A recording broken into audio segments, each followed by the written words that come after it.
Latihan perdana tim Sriwijaya FC pada Senin 20 Januari 2020 bertempat di Stadion Bumi Sriwijaya Palembang diramaikan oleh para supporter tim berjulukan Laskar Wongkito ini.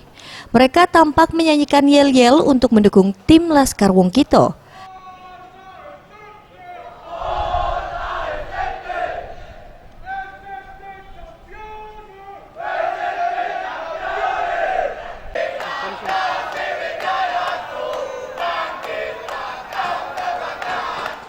Adapun pelatih kepala tim Sriwijaya FC Budi menilai para supporter sangat antusias dalam latihan perdana ini. Ditambahkannya, para supporter juga berharap banyak kepada dirinya untuk bisa mengangkat tim Sriwijaya FC kembali ke Liga 1 musim depan.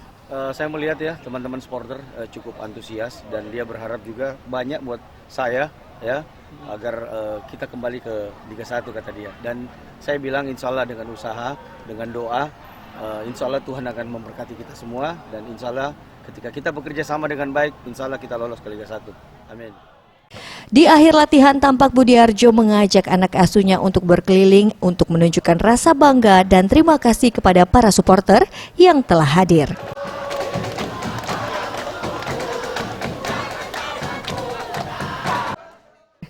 Eza PM, Sriwijaya TV.